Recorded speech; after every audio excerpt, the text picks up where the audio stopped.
अनुभव तो बेवकूफ़ पागल बनने के बाद ही आता है। नमस्कार दोस्तों, मैं हूं अमित गौतम। एक बहुत पुराने समय की बात है। एक बार यमराज ने अपने देवदूत को धरती पर एक औरत के प्राण लेने के लिए भेजा। देवदूत धरती पर आया और उस स्त्री के पास, उस औरत के पास उसके प्राण लेने के लिए गया। तो उसने देखा कि उस औरत के 3 छोटी छोटी बच्चियां हैं जो उसके पास बैठी रो रही है। उसका पति भी पहले ही मर चुका है। तो उस देवदूत को उस पर दया आ गई और उसने उसके प्राण नहीं लिए और वो वापस यमराज के पास पहुंचा। उसने कहा, महाराज, मेरे से ये कार्य नहीं हो सका। उसके 3 छोटी छोटी बच्चियां हैं, बेचारी, उन बच्चों का क्या होगा? इसलिए मैं उसके प्राण नहीं लाया। यमराज ने कहा, हे मूर्ख, तू इतना बड़ा हो गया है कि तुम मेरे से पूछे बगैर ये निर्णय लेने लगा है किसके प्राण लेने हैं, किसके प्राण नहीं लेने हैं। तो यमराज ने कहा कि तेरे से गलती तो हुई है, तेरे को इसकी सज़ा भुगतनी पड़ेगी, तुझे इसकी सज़ा भोगनी पड़ेगी। तो यमराज ने कहा, हे देवदूत, तू धरती पर जा और जब तक तू अपनी इस भूल पर 3 बार ना हंस ले तब तक तू इसी धरती पर ही रहेगा। देवदूत तब तक भी ये मान रहा था कि मैं सही हूँ और उसने यमराज की आज्ञा को शिरोधार्य करा और यमराज ने उसको उसी देश में, उसी जगह पर, उसी शहर में, उसी गांव में लाकर पटक दिया। देवदूत एक सड़क किनारे फटे वस्त्रों में पड़ा हुआ था। उसी दिन संयोगवश एक गांव से एक कारीगर, जूते बनाने वाला कारीगर, बाजार में खरीदारी करने के लिए आया हुआ था। उसने देखा कि यह तो मेरे से भी गरीब है, इसके पास कपड़े नहीं है पहनने को, खाने के लिए भोजन नहीं है। तो उसने उस व्यक्ति को, उस देवदूत को उस कारीगर ने कपड़े दिला दिए, नए वस्त्र दिला दिए, उसको भोजन करा दिया। फिर उनकी आपस में बातचीत हुई। तो बातचीत में उसको पता लगा कि इसके पास रहने के लिए घर भी नहीं है। तो कारीगर ने कहा कि तुम मेरे साथ चलो और हमारे साथ हमारे घर पे ही रहना। और उसने समझाया, देवदूत बने उस व्यक्ति को समझाया कि यार, मैं पैसे लाया था, ये हमारे बच्चों के कपड़े लेने के लिए लाया था, जो मैंने बड़ी मुश्किल से ये पैसे बचाए थे, जिसके मैंने तुम्हें कपड़े दिला दिए। तो मेरे साथ घर पे चलोगे तो हो सकता है कि मेरी पत्नी तुमसे लड़ाई करे, तो तुम कुछ कहना मत, सुन लेना। देवदूत ने कहा, ठीक है।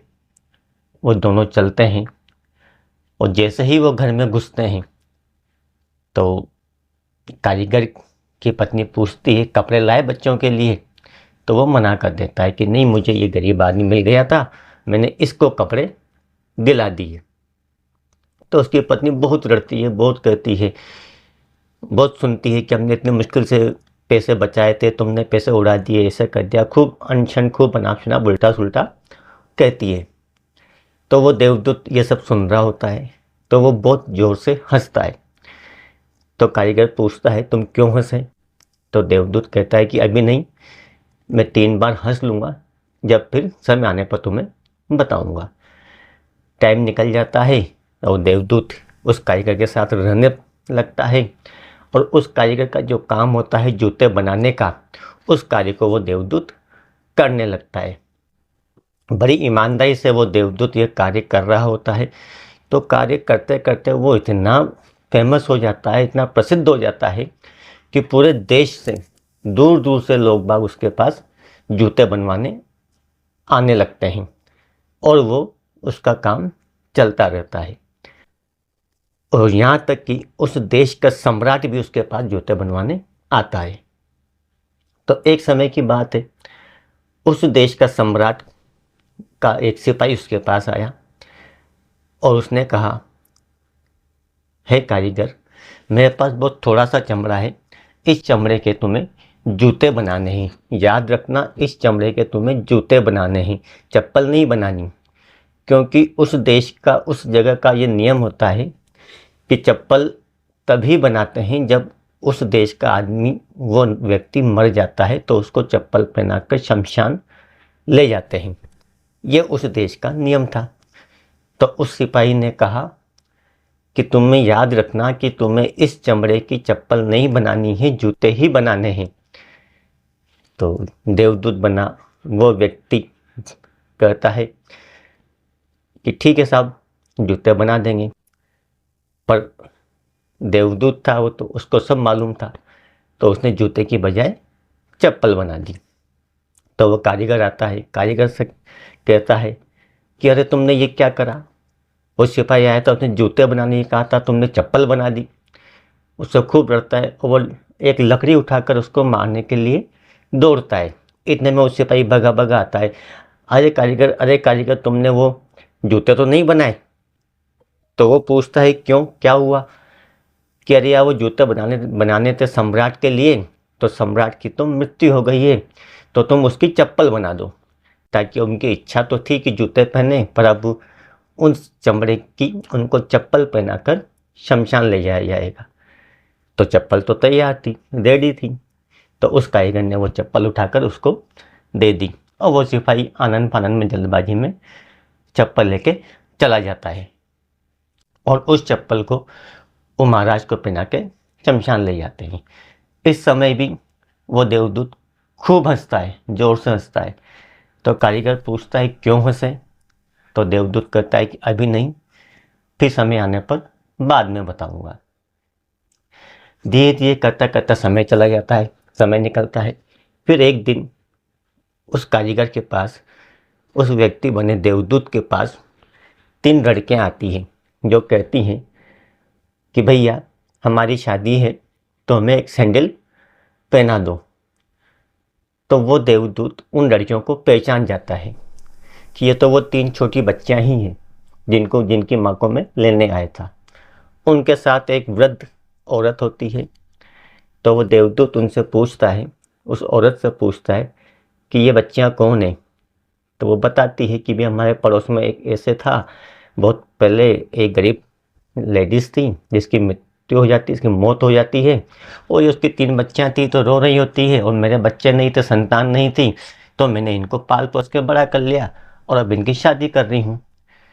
तो उस समय उस देवदूत को समझ में आता है कि यदि मैं उस समय उस औरत के प्राण नहीं लेता, जो कि मैंने करा, मैंने उस औरत के प्राण नहीं लिए, पर मेरी जगह कोई दूसरा देवदूत उसके प्राण ले गया। पर यदि वो औरत इस धरती पर अभी मौजूद होती तो वो तीनों लड़कियां उसी गरीबी में पल रही होती। पर भगवान ने इन तीनों लड़कियों का भाग्य अलग से लिखा गया था, अलग से लिखा हुआ था। इनको अमीरी में, अच्छे पैसे के साथ, अच्छे धनवान परिवार में, धनाढ्य परिवार में इनको पलना था, बड़ा होना था, और धनाढ्य परिवार में ही इनकी शादी विवाह होना था। तो ये उस देवदूत के समझ में आ गया था। तब तीसरी बार देवदूत उस समय खूब हंसता है, खुलकर हंसता है। तो कारीगर उससे पूछता है, आज तू क्यों हंसा। तो वो बोलता है, तब उस देवदूत ने उसको, उस कारीगर को सारी कहानी बताई, सारी कहानी समझाई कि मैं एक देवदूत हूँ और मैं ऐसे एक दंड भोग रहा था और इसलिए मैं ये धरती पर यहाँ था। तो इस कहानी से हमें ये सीख मिलती है कि क्या होना है, क्या होना है, ये सब भगवान ने तय कर रखा है, सब कुछ भगवान ने सोच रखा है। हमें तो सब कुछ भगवान के हाल पर, भगवान के ऊपर छोड़ देना चाहिए। जो ऊपर वाले का खेल था वो देवदूत को समझ में आ गया था।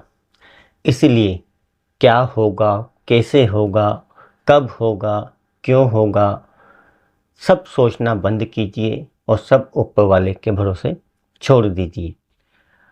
और कुछ ऐसा करिए ऊपर वाले के आशीर्वाद के साथ, अपनी मेहनत से और अपने परिवार के प्यार से कुछ ऐसा करिए कि दुनिया वाले कहें कि हमें भी ऐसा करना है।